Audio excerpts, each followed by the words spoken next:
నమస్కారం. మన విద్యా 24/7 ఛానల్కి స్వాగతం. 6వ తరగతి నుంచి 10వ తరగతి వరకు పాఠ్యాంశాలన్నీ తెలుగులోనే స్పష్టంగా, సులభంగా అర్థమయ్యేలా వివరించడం మా ధ్యేయం. స్కూల్ పరీక్షలైనా, ఫైనల్ అసెస్మెంట్స్ అయినా, ఎస్ఎస్సి బోర్డు పరీక్షలైనా మీ విజయాలకి కావాల్సిన పూర్తి మార్గదర్శకత ఇక్కడే లభిస్తుంది. ఇక ఈరోజు పాఠంలోకి వెళ్ళిపోదాం. అందరికీ నమస్కారం. ఈరోజు మనం 19వ శతాబ్దపు భారతదేశంలోకి ప్రయాణిద్దాం.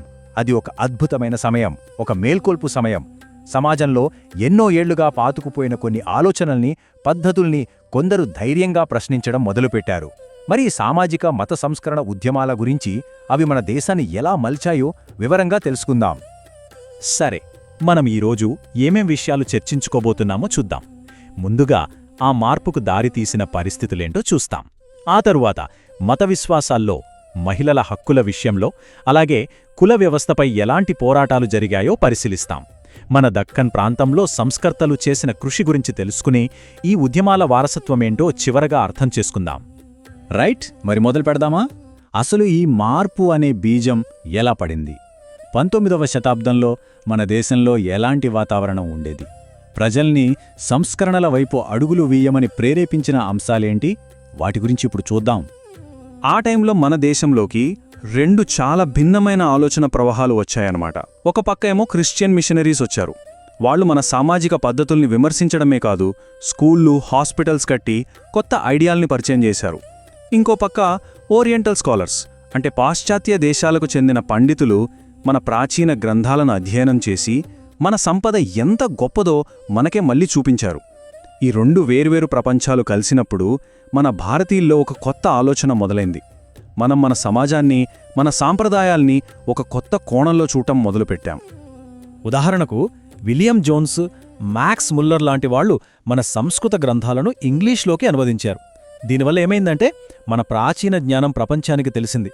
అదే సమయంలో మనవాళ్లలో కూడా మన గతం పట్ల ఒక కొత్త గౌరవం, ఆత్మవిశ్వాసం పెరిగాయి. ఇది కేవలం పాత విషయాలు తెలుసుకోవడం కాదు, తమను తాము కొత్తగా అర్థం చేసుకోవడం అన్నమాట. ఇక ఈ కొత్త ఆలోచనలు దేశమంతటా ఎలా వ్యాపించాయనుకుంటున్నారా? దానికి కారణం ప్రింటింగ్ ప్రెస్. నిజంగా ఇదొక విప్లవం. వార్తాపత్రికలు, పుస్తకాల రూపంలో సంస్కరణా భావాలు చాలా వేగంగా సామాన్యులకు కూడా చేరాయి. దాంతో చర్చ అనేది కొద్దిమంది మేధావుల మధ్యే కాకుండా విస్తృతంగా మారింది. ఇప్పుడు మతంలో పాతుకుపోయిన కొన్ని మూఢనమ్మకాలని, అర్థంలేని ఆచారాలని ధైర్యంగా సవాలు చేసిన ఆ మొదటితరం సంస్కర్తల గురించి తెలుసుకుందాం. వీళ్ళు దేవుణ్ణి చేరుకోవడానికి కొత్త దారులు చూపించారు. ఈ మార్పుకు బెంగాల్లో నాయకత్వం వహించిన వారిలో అందరికన్నా ముందు చెప్పుకోవాల్సింది రాజా రామ్మోహన్ రాయ్ గురించి. ఆయన ఒక మేధావి, ఎన్నో భాషల్లో పండితుడు. విగ్రహారాధనని, అర్థంలేని పూజలని ఆయన గట్టిగా వ్యతిరేకించారు. మతమంటే గుడ్డిగా పాటించేది కాదు, తర్కంతో, వివేచనతో అర్థం చేసుకోవాల్సింది అని ఆయన బలంగా నమ్మారు. ఆయన తన ఆలోచనలకు ఒక రూపం ఇవ్వడానికే బ్రహ్మ సమాజాన్ని స్థాపించారు. దీని వెనక ఉన్న ముఖ్య ఉద్దేశం ఒక్కటే: దేవుడు ఒక్కడే, ఆయనకు రూపం లేదు అని చెప్పడం. పూజారుల అవసరం లేకుండా ఎవరైనా సరే నేరుగా ఆ భగవంతుడిని ప్రార్థించవచ్చు అని ఇది చెప్పింది. ఇది అప్పటి సమాజంలో నిజంగా ఒక పెద్ద మార్పు. రామ్మోహన్ రాయ్ మొదలుపెట్టిన ఆ స్ఫూర్తి అక్కడితో ఆగిపోలేదు. రామకృష్ణ పరమహంస, ఆయన శిష్యుడైన స్వామి వివేకానంద, వీళ్ళిద్దరూ దాన్ని ముందుకు తీసుకెళ్లారు. ముఖ్యంగా వివేకానంద సమాజ సేవ ద్వారానే భగవంతుణ్ణి చేరొచ్చు అని చెప్తూ మానవ సేవే మాధవ సేవ అనే నినాదంతో రామకృష్ణ మిషన్ను స్థాపించారు. అదే సమయంలో పంజాబ్ వైపొస్తే స్వామి దయానంద సరస్వతి ఆర్య సమాజాన్ని స్థాపించారు. ఆయన ఒక పవర్ఫుల్ పిలుపునిచ్చారు: go back to the Vedas అని. అంటే కాలక్రమేణా మతంలో చేరిన మూఢనమ్మకాలు, కుల వ్యవస్థ, పూజారుల పెత్తనం లాంటివన్నీ వదిలేసి వేదాల్లో ఉన్న స్వచ్ఛమైన జ్ఞానానికి తిరిగి వెళ్దాం అని ఆయన చెప్పారు. ఇక్కడ ఒక ఆసక్తికరమైన విషయం గమనించాలి. ఈ ముగ్గురు సంస్కర్తల లక్ష్యం ఒక్కటే: సమాజంలోని చెడును తొలగించడం. కాని వాళ్ళు ఎంచుకున్న దారులు వేరు. రామ్మోహన్ రాయ్ ఏమో అన్ని మతాల్లోనూ మంచుంది, ఒక సార్వత్రిక మతాన్ని ఏర్పాటు చేద్దామన్నారు. వివేకానంద మన హిందూ మతమే గొప్పది, కాని పాశ్చాత్యుల నుంచి మంచి విషయాలు నేర్చుకుందామన్నారు. ఇక దయానంద సరస్వతి వేదాలే అసలైన సత్యం, మిగతావన్నీ కాదు అని వాదించారు. చూశారా, ఆ కాలంలో ఎంత వైవిధ్యమైన ఆలోచనలుండేవో. మత సంస్కరణలు ఒక ఎత్తైతే సమాజంలో సగభాగమైన మహిళల జీవితాలను మార్చడం మరో ఎత్తు. వాళ్ల హక్కుల కోసం, వాళ్ల చదువు కోసం, వాళ్ల గౌరవం కోసం జరిగిన పోరాటం ఆ కాలంలోనే అతిపెద్ద విప్లవాల్లో ఒకటిగా నిలిచింది. ఒక్క క్షణం ఆలోచించండి. ఈ రోజుల్లో అమ్మాయిలు స్కూల్కి వెళ్లడం చాలా మామూలు విషయం కదా. కానీ అప్పట్లో ఒక అమ్మాయి చదువుకోవాలనుకుంటే అదొక ప్రమాదకరమైన విషయంగా చూసేవాళ్లు. ఎందుకు? దీని వెనుకున్న సామాజిక కారణాలు ఏమై ఉంటాయి? మన దేశపు మొట్టమొదటి మహిళా టీచర్ సావిత్రిబాయి ఫూలే. ఆమె పడిన కష్టాలు తెలిస్తే ఆశ్చర్యం వేస్తుంది. ఆమె అమ్మాయిలకు పాఠాలు చెప్పడానికి వెళ్తుంటే కొందరు ఆమె మీద రాళ్ళు, పేడ విసిరేవాళ్లు, తిట్టేవాళ్లు. అందుకే ఆమె ఎప్పుడూ తన వెంట మరో చీర తీసుకెళ్లేవారట స్కూల్కి వెళ్ళాక మార్చుకోవడానికి. అయినా సరే వాళ్ళు భయపడ్డారా? అస్సలు తగ్గలేదు. సావిత్రిబాయి, ఆమె భర్త జ్యోతిబా ఫూలే ఇద్దరూ కలిసి నిలబడ్డారు. వాళ్ల పట్టుదల ముందు ఆ దాడులు, ఆ అవమానాలు ఏవీ నిలబడలేకపోయాయి. చివరికి వాళ్ళు ఏం సాధించారో తెలుసా? వాళ్ళిద్దరూ కలిసి కులంతో సంబంధం లేకుండా అమ్మాయిల కోసం 1 కాదు 2 కాదు, ఏకంగా 18 స్కూళ్లు తెరిచారు. అదొక సైలెంట్ రెవల్యూషన్, ఒక నిశ్శబ్ద విప్లవం. ఇక మరో స్ఫూర్తి ప్రదాత పండిత రమాబాయి. ఆమె సంస్కృతంలో గొప్ప పండితురాలు. కాని చిన్న వయసులోనే భర్తను కోల్పోయారు. ఆ బాధలోనే కూరుకుపోకుండా తన జీవితాన్ని తనలాంటి వితంతువుల కోసం, నిస్సహాయులైన మహిళల కోసం అంకితం చేశారు. శారదా సదన్, ముక్తి మిషన్ లాంటి సంస్థలు పెట్టి వేలాది మందికి ఆశ్రయం, చదువు అందించి వాళ్ల జీవితాల్లో వెలుగు నింపారు.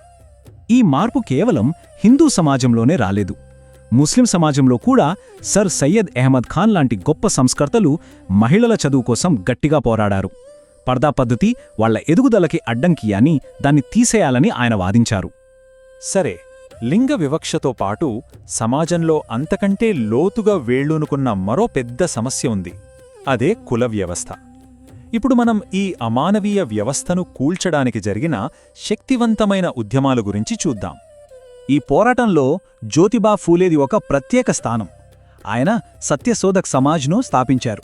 అంటే సత్యాన్ని వెతికే సమాజం. అప్పటిదాకా ఉన్న గ్రంథాలు చెప్పేది నిజం కాదని, అసలైన సత్యాన్ని శోధించి కింది కులాలను దోపిడీ నుంచి విముక్తి చేయడమే దీని లక్ష్యం. దీనికి విద్యే సరైన ఆయుధమని ఆయన బలంగా నమ్మారు. ఈ టేబుల్ చూస్తే మనకు చాలా స్పష్టంగా అర్థమవుతుంది. కుల సమస్యను ఎదుర్కోవడానికి నాయకులు వేరువేరు మార్గాలను సూచించారు. జ్యోతిబా ఫూలే ఏమో చదువే విముక్తి మార్గమన్నారు. నారాయణ గురు ఆధ్యాత్మికంగా అందరూ సమానమే అన్నారు. కాని డాక్టర్ అంబేద్కర్ మాత్రం వీటికి తోడు రాజకీయ అధికారం, చట్టపరమైన హక్కులు ఉంటేనే అసలైన మార్పు వస్తుందని బలంగా నమ్మారు. అప్పట్లో దళితులు గుడిలోకి వెళ్లడానికి వీల్లేదు. ఊరి బావిలో నీళ్లు కూడా తాగడానికి వీల్లేదు. ఎంత దారుణం కదా! ఈ వివక్షకు వ్యతిరేకంగానే డాక్టర్ అంబేద్కర్ ఆలయ ప్రవేశ ఉద్యమాలు నడిపించారు. ఇది కేవలం దేవుణ్ణి పూజించే హక్కు కోసం కాదు, ఒక పౌరుడుగా బహిరంగ ప్రదేశాల్లో గౌరవంగా బ్రతికే ప్రాథమిక హక్కు కోసం జరిగిన ఒక మహోద్యమం. ఉత్తర భారతదేశంలో మొదలైన ఈ సంస్కరణల గాలి మన దక్షిణాదికి కూడా బలంగా వీచింది. ముఖ్యంగా నిజాం పాలనలో ఉన్న హైదరాబాద్ రాజ్యంలోనూ, ఆంధ్ర ప్రాంతంలోనూ ఎందరో గొప్ప నాయకులు ఈ మార్పుకు ఊపిరులూదారు. మన ఆంధ్ర ప్రాంతంలో కందుకూరి వీరేశలింగం పంతులుగారిని ఒక యుగ పురుషుడంటారు. ఆయన బ్రహ్మ సమాజం ఆలోచనల నుంచి స్ఫూర్తి పొంది తన రచనలతో, తన పనులతో సమాజంలో మార్పు కోసం కృషి చేశారు. ముఖ్యంగా వితంతువులకు మళ్లీ పెళ్లిళ్లు చేయడం, అమ్మాయిలకు చదువు చెప్పించడం లాంటి విషయాల్లో ఆయన చేసిన సేవ ఎప్పటికీ గుర్తుండిపోతుంది. ఇక హైదరాబాద్ రాజ్యంలో దళితుల ఆత్మగౌరవ జెండాను ఎగరేసిన ఒక గొప్ప యోధుడు భాగ్యరెడ్డి వర్మ. ఆయన ఆది హిందూ అనే ఉద్యమాన్ని మొదలుపెట్టారు. దళితులకు తమ మూలాల పట్ల గర్వాన్ని, ఒక కొత్త గుర్తింపును ఇవ్వడమే దీని ఉద్దేశ్యం.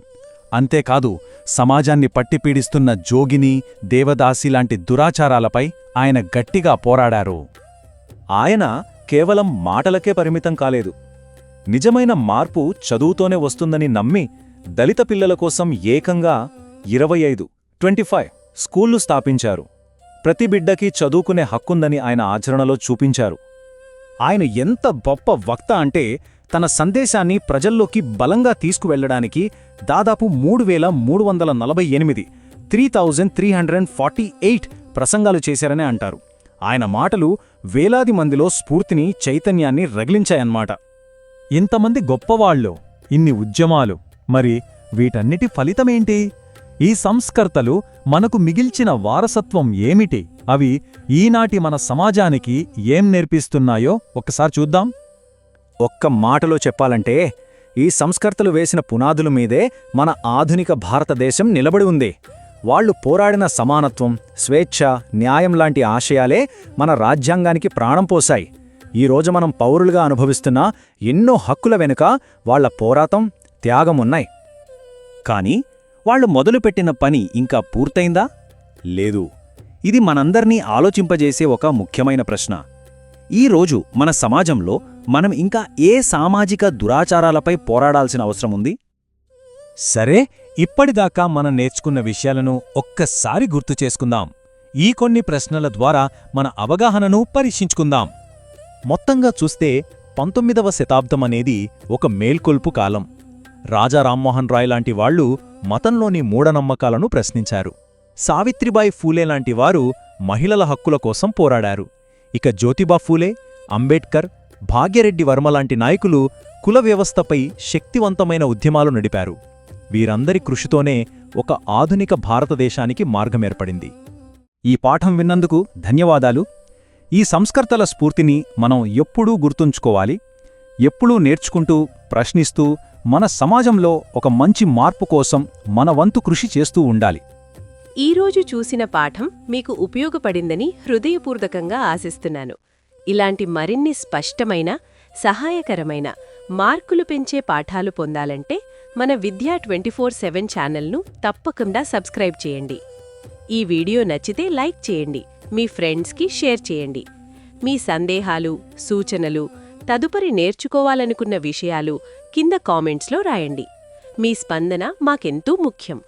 మీ ఒక్క లైక్, ఒక్క షేర్, ఒక్క కామెంట్ కూడా ఈ చదువు వెలుగును మరింత మంది విద్యార్థులకు చేరుస్తుంది. మాతో ఉండండి. మీ నేర్చుకునే ప్రయాణాన్ని ప్రతిరోజు మరింత బలంగా, మరింత స్పష్టంగా, మరింత ప్రభావవంతంగా మార్చుకుందాం. ధన్యవాదాలు.